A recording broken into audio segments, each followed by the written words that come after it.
ನನಗೆ ಜಾಸ್ತಿ ಹೊತ್ತು ನಡೆಯೋಕ್ಕಾಗಲ್ಲ, ನಡೆದರೆ ತುಂಬ ಸುಸ್ತಾಗುತ್ತೆ. ಆಮೇಲೆ ಎಲ್ಗಡೆ ಈ ಕಡೆ ಫುಲ್ಲು ನೋವುತ್ತೆ, ಎದೆ ಮೇಲೆ ಇಲ್ಲಿ ನೋವುತ್ತೆ, ಆಮೇಲೆ ಬ್ಯಾಕ್ ಇಲ್ಲೆಲ್ಲ ನೋವುತ್ತೆ, ಹಿಂದ್ಗಡೆ ಎಲ್ಲ ಈ ಸೈಡ್ ಪೋರ್ಷನ್ ಫುಲ್ಲು ಒಂಥರ ಎಳ್ದಂಗಾಗಿ ನೋವು ಬರುತ್ತೆ. ಆಮೇಲೆ ಯಾವಲಾರ ಮೆಟ್ಲು ಹತ್ತಿದ್ರೆ ಸ್ವಲ್ಪ ಜಾಸ್ತಿ ಸುಸ್ತಾಗುತ್ತೆ, ಉಬ್ಬಸ ಬರುತ್ತೆ, ಕೂತ್ಕೊಂಡು ನಡೆಯೋಕ್ಕಾಗಲ್ಲ. ಸ್ವಲ್ಪ ಹೊತ್ತು ಕೂತ್ಕೊಂಡು ರೆಸ್ಟ್ ತೊಗೋಬೇಕು ಅನಿಸುತ್ತೆ. ರೆಸ್ಟ್ ತೊಗೊಂಡ್ಮೇಲೆ ಸ್ವಲ್ಪ ಆಮೇಲೆ ಆರಾಮಾದಂಗೆ ಮುಂದಕ್ಕೆ ಹೋಗ್ಬೋದು, ಸ್ವಲ್ಪ ಪರವಾಗಿಲ್ಲ ಅನಿಸುತ್ತೆ. ಇಷ್ಟೊತ್ತು ತಮ್ಮ ಆರೋಗ್ಯ ಸಮಸ್ಯೆಯನ್ನು ಹೇಳುತ್ತಿದ್ದವರು ಶಿವಕುಮಾರ್ ಎಂಬುವರು. ನಿಮ್ಮಲ್ಲೂ ಈ ರೀತಿಯಾದ ದೈಹಿಕ ಸಮಸ್ಯೆಗಳು ಅಥವಾ ಆರೋಗ್ಯದಲ್ಲಿ ವ್ಯತ್ಯಾಸ ಕಂಡುಬಂದಿದೆಯೇ? ಹಾಗಾದರೆ ಈ ರೀತಿಯಾದ ಆರೋಗ್ಯದ ಸಮಸ್ಯೆ ಹೊಂದಿದವರಿಗೆ ವಿಕ್ರಮ್ ಆಸ್ಪತ್ರೆಯಲ್ಲಿ ಹೃದ್ರೋಗ ತಜ್ಞರಾಗಿ ಕಾರ್ಯನಿರ್ವಹಿಸುತ್ತಿರುವ ಡಾಕ್ಟರ್ ಚರಿತ್ ಬೋಗರಾಜ್ ರವರು ಏನನ್ನುತ್ತಾರೆ ಕೇಳೋಣ. Take the example of mister Shivakumar, ತುಮಕೂರಿಂದ ಬಂದಿದ್ದಾರೆ. ಅವ್ರಿಗೆ ಬಹಳ ವರ್ಷದಿಂದ ಶುಗರ್ ಇದೆ, ಅನ್ಕಂಟ್ರೋಲ್ಡ್, BP ಇದೆ, ಕೊಲೆಸ್ಟ್ರಾಲ್ ಇದೆ. ಸ್ವಲ್ಪ ದೂರ ನಡೆದರೆ ಅಥವಾ ಮೆಟ್ಲಲ್ಲಿ ಅಪ್ಪು ನಡೆದರೆ ಒಂದು ವಜ್ಜೆ ಥರ ಸೆಂಟರಲ್ಲಿ ಬರ್ತಾ ಇದೆ ನೋವು. ಇದೇ ಕ್ಲಾಸಿಕಲ್ ಆಂಜೈನಾ ಅಂತೀವಿ. ಇದೇ ಪೇನು ನಾವು ರೆಸ್ಟ್ ಮಾಡುವಾಗ ಕಮ್ಮಿ ಆಗಬಹುದು. ಇದೇ ಹೇಳ್ತೀವಿ ಕ್ಲಾಸಿಕಲ್ ಆಂಜೈನಾ ಅಂದರೆ it is most likely from the heart ಅಂತ. ಯಾಕೆ? ನಾವು ಎಕ್ಸಸೈಸ್ ಮಾಡುವಾಗ ಅಥವಾ ಕೆಲಸ ಮಾಡುವಾಗ ಹಾರ್ಟ್ ಮೇಲೆ ಲೋಡ್ ಯಾವಾಗ ಹೆಚ್ಚಾಗ್ತದೆ ಆ ಸಮಯದಲ್ಲಿ ನೋವು ಬಂದರೆ ಇದು ಹಾರ್ಟಿಂದ ಬರ್ತಾ ಇದೆ ಅಂತ ನಾವು ತಿಳ್ಕೊಬೋದು. ರಕ್ತನಾಳಗಳ ಒಳಭಾಗದಲ್ಲಿ ಕೊಬ್ಬಿನ ಶೇಖರಣೆಯಾಗಿ ಕ್ರಮೇಣ ರಕ್ತ ಸಂಚಾರಕ್ಕೆ ಅಡಚಣೆ ಉಂಟಾಗುತ್ತದೆ. ಹೀಗೆ ನಿರಂತರ ರಕ್ತ ಸರಬರಾಜಾಗುವ ಹೃದಯಕ್ಕೆ ರಕ್ತದ ಹರಿವು ನಿಂತು ಹೋದರೆ ಉಂಟಾಗುವುದೇ ಹಾರ್ಟ್ ಅಟ್ಯಾಕ್.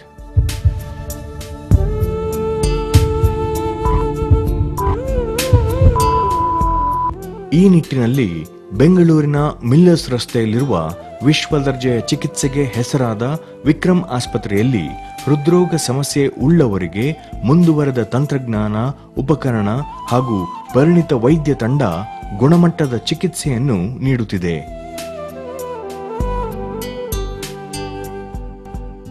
ಈಗಾಗಲೇ 100 ರೋಗಿಗಳು ಚಿಕಿತ್ಸೆಯನ್ನು ಪಡೆದುಕೊಂಡು ತಮ್ಮ ಸಮಸ್ಯೆಗೆ ಪರಿಹಾರ ಕಂಡುಕೊಂಡಿದ್ದಾರೆ.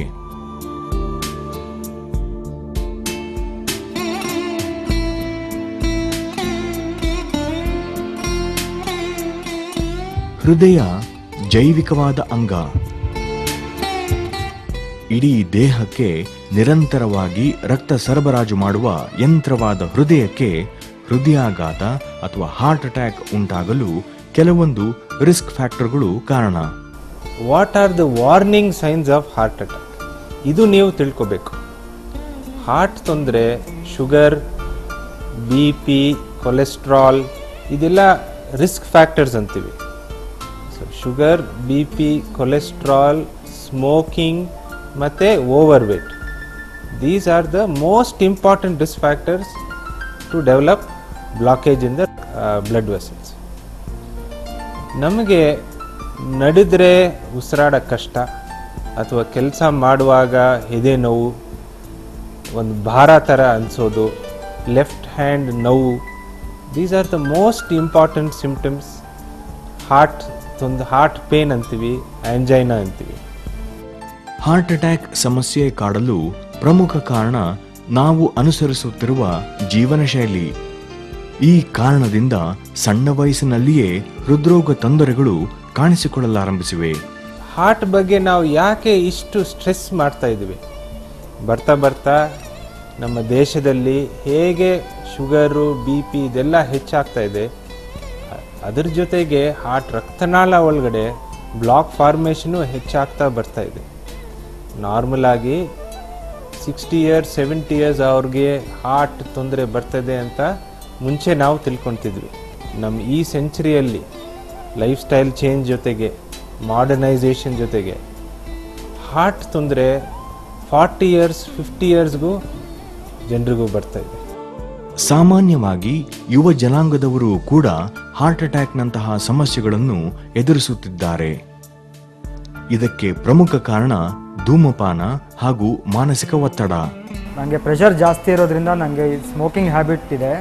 ನಾನು ಸ್ಮೋಕ್ ಮಾಡಿ ಸ್ವಲ್ಪ ಹೊತ್ತಾದ ನಂತರ ನನಗೆ ಜಸ್ಟ್ ಕೆಳಗೆ ಇಲ್ಲಿ ಚುಚ್ಚೋ ಥರ ನೋವು ಬರುತ್ತಿಲ್ಲಿ. ಅದನ್ನು ತೋರಿಸ್ಲಿಕ್ಕೆ ನಾನು ವಿಕ್ರಮ್ ಹಾಸ್ಪಿಟ್ಲಿಗೆ ಬಂದಿದ್ದೀನಿ. ನಮ್ಮ ಅಬ್ದುಲ್ ಬಾಯಿಗೆ ಚುಚ್ಚಿದಂಗೆ ನೋವು ಬರ್ತದೆ. ನಡೆದ್ರೆ ನೋವಾಗಲ್ಲ ಅವ್ರಿಗೆ, ಕೂತುವಾಗ ರೆಸ್ಟ್ ಮಾಡುವಾಗ ಕಂಪ್ಯೂಟರ್ ಮುಂದೆ ಈ ಥರ ನೋವು ಬರ್ತದೆ ಅವ್ರಿಗೆ. ಅಬ್ದುಲ್ಲಾ ಅವರು BPO ಅಲ್ಲಿ ಕೆಲಸ ಮಾಡ್ತಾ ಇದ್ದಾರೆ. ಸ್ಟ್ರೆಸ್ಸು ಟೆನ್ಷನ್ ಜೊತೆಗೆ ಸ್ಮೋಕಿಂಗ್ ಸ್ಟಾರ್ಟ್ ಮಾಡಿದ್ದಾರೆ ಅವರು. ಇಷ್ಟು ಚಿಕ್ಕ ವಯಸ್ಸಲ್ಲಿ 1 ತಿಂಗಳಲ್ಲಿ 1 ಸಿಗರೆಟ್ ಸಾಕು ಹಾರ್ಟ್ ಅಟ್ಯಾಕ್ ಬರೋದಕ್ಕೆ. Smoking is as danger as sugar. Smoking ಕಂಪ್ಲೀಟಾಗಿ ಅವ್ರು ಸ್ಟಾಪ್ ಮಾಡಬೇಕು. ಈ ನೋವು ಏನಿದೆ, ನಡೆದ್ರೆ ಅವ್ರಿಗೇನು ತೊಂದರೆ ಇಲ್ಲ. ಕೂತುವಾಗ ಟೆನ್ಷನ್ ತೊಗೊಂಡುವಾಗ ಈ ಥರ ಚುಚ್ಚಿದಂಗೆ ನೋವು ಬರ್ತದೆ. ಅದು ಸೈಡಲ್ಲಿ, ಸೆಂಟ್ರಲ್ ಏನು ನೋವು ಹೇಳ್ತಾ ಇಲ್ಲ ಅವರು. ಈ ನೋವು ಬಹುಶಃ ಮೂಳೆಯಿಂದ ಬರಬಹುದು ಅಥವಾ ಗ್ಯಾಸ್ಟ್ರಿಕ್ ಕಾರಣ ಇರಬಹುದು. ಸಾಮಾನ್ಯವಾಗಿ ಹಾರ್ಟ್ ಅಟ್ಯಾಕ್ ಆಗುವ ಮೊದಲು ಅದರ ಲಕ್ಷಣಗಳಾದ ಎದೆ ನೋವು, ಎಡಗೈ ಜುಮ್ಮೆನ್ನುವುದು, ಉಸಿರಾಟದ ತೊಂದರೆ, ಬೆವರುವುದು ಸಹಜ. ಆದರೆ ಡಯಾಬಿಟಿಸ್ ಸಮಸ್ಯೆ ಉಳ್ಳವರಲ್ಲಿ ಎದೆ ನೋವು ಕಾಣಿಸಿಕೊಳ್ಳದೆ ಹಾರ್ಟ್ ಅಟ್ಯಾಕ್ ಆಗುವ ಸಂಭವ ಜಾಸ್ತಿ. ನಾನು ಸ್ವಲ್ಪ ದೂರ ನಡೆದ್ರೆ ನನಗೆ ಉಸಿರಾಟ ತುಂಬ ಜಾಸ್ತಿ ಆಗಿರುತ್ತೆ. ಆಮೇಲೆ ನಾನು 2-3 ಫ್ಲೋರ್ ಹತ್ತುವಾಗ ಉಸಿರಾಟ ಇನ್ನೂ ಜಾಸ್ತಿ ಆಗ್ತಾ ಇರುತ್ತೆ. ಅದೇ ಸುರೇಶ್ ಅವ್ರಿಗೆ ಟೈಪ್ 1 ಡಯಾಬಿಟೀಸ್ ಅಂತೀವಿ. ಅಂದರೆ ಚಿಕ್ಕ ವಯಸ್ಸಿಂದ ಅವ್ರಿಗೆ ಇನ್ಸುಲಿನ್ ಡಿಪೆಂಡೆಂಟ್ ಡಯಾಬಿಟೀಸ್ ಇದೆ. ಬಹಳ ವರ್ಷ ನಿಗ್ಲೆಕ್ಟ್ ಮಾಡಿಬಿಟ್ಟು ಅವರು ಅನ್ಕಂಟ್ರೋಲ್ ಡಯಾಬಿಟೀಸ್ ಲೆವೆಲ್ ಬಂದಿದ್ದಾರೆ. ಡಯಾಬಿಟೀಸ್ ಪೇಷಂಟ್ಸ್ಗೆ ಎದೆ ನೋವು ಬರಲ್ಲ. ನಡೆದ್ರೆ ಉಸಿರಾಡ ಕಷ್ಟ ಸ್ಟಾರ್ಟ್ ಆಗ್ತದೆ. ಇದು ಪೇನ್ಲೆಸ್ ಹಾರ್ಟ್ ಅಟ್ಯಾಕ್ ಆಗೋ ಚಾನ್ಸ್ ಬಹಳ ಹೆಚ್ಚು. ಶುಗರ್ ಪೇಷಂಟ್ಸ್ಗೆ ಬಿಕಾಸ್ ನೋವು ಬರಲ್ಲ, ಅವ್ರಿಗೆ ಗ್ಯಾಸ್ಟ್ರಿಕ್ ಅಂದ್ಕೊಳ್ತಾರೆ. ಈ ಥರನೇ ಹಾರ್ಟ್ ಸಿಂಪ್ಟಮ್ಸ್ ಅವ್ರು ನಿಗ್ಲೆಕ್ಟ್ ಮಾಡ್ತಾ ಕೊನೆಯಲ್ಲಿ ದೊಡ್ಡ ಹಾರ್ಟ್ ಅಟ್ಯಾಕ್ ಆಗೋ ಚಾನ್ಸ್ ಬಹಳ ಹೆಚ್ಚು. ಕೆಲವರಲ್ಲಿ ಎದೆ ನೋವು ಕಾಣಿಸಿಕೊಂಡಾಗ ಅದು ಗ್ಯಾಸ್ಟ್ರಿಕ್ನ ಲಕ್ಷಣಗಳೆಂದು ಸುಮ್ಮನಾಗುತ್ತಾರೆ. ಆದರೆ ಯಾವುದೇ ಕಾರಣಕ್ಕೂ ಸ್ವಂತ ನಿರ್ಧಾರ ಕೈಗೊಳ್ಳದೆ ನಿಮ್ಮ ಹತ್ತಿರದ ವೈದ್ಯರನ್ನು ಸಂಪರ್ಕಿಸುವುದು ಒಳ್ಳೆಯದು. ಎದೆ ನೋವಿಗೆ ಗ್ಯಾಸ್ಟ್ರಿಕ್ಗೆ ಕನ್ಫ್ಯೂಸ್ ಮಾಡಿಬಿಟ್ಟು ಬಹಳ ಜನರು ತಮ್ಮ ಡಾಕ್ಟರ್ ಕಡೆ ಹೋಗಲ್ಲ. ಇದು ಗ್ಯಾಸ್ಟ್ರಿಕ್ ಅಂತ ತಿಳ್ಕೊಂಡು ಡೈಜೀನು ಜೆಲುಸಿಲ್ ತೊಗೊಂಡು ಮನೆಯಲ್ಲಿರ್ತಾರೆ. ಎಸ್ಪೆಷಲಿ ಡಯಾಬಿಟಿಕ್ ಜನರಿಗೆ ಗ್ಯಾಸ್ಟ್ರಿಕ್ ನೀವು ನಿಗ್ಲೆಕ್ಟ್ ಮಾಡಬೇಡಿ. ಏನಾದರೂ ಡೌಟ್ ಇದ್ದರೆ ನಿಮ್ಮ ಡಾಕ್ಟರ್ ಕಡೆ ಹೋಗ್ಬಿಟ್ಟು ಒಂದು ECG ತೆಗೆಸ್ರಿ.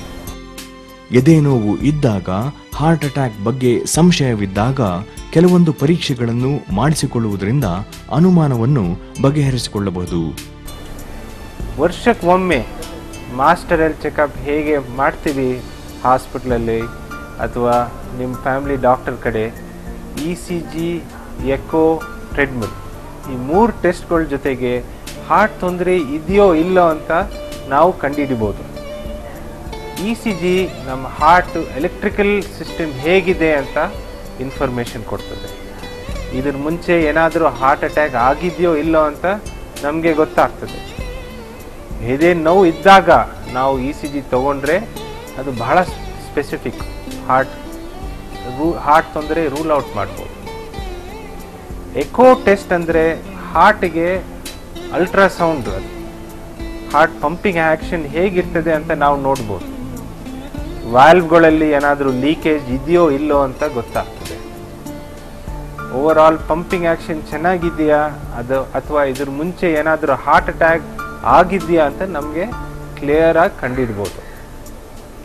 ಟ್ರೆಡ್ಮಿಲ್ ಟೆಸ್ಟು ಅಥವಾ ಸ್ಟ್ರೆಸ್ ಟೆಸ್ಟ್, ಹಾರ್ಟ್ ಮೇಲೆ ಲೋಡ್ ಹೆಚ್ಚು ಮಾಡುವಾಗ ಏನಾದರೂ ಎದೆ ನೋವು ಅಥವಾ ECG ಚೇಂಜಸ್ ಏನಾದರೂ ಬಂದರೆ ಹಾರ್ಟ್ ರಕ್ತನಾಳ ಒಳಗಡೆ ಬ್ಲಾಕೇಜ್ ಇದೆ ಅಂತ ನಮಗೆ ಇನ್ಫಾರ್ಮೇಷನ್ ಕೊಡ್ತದೆ.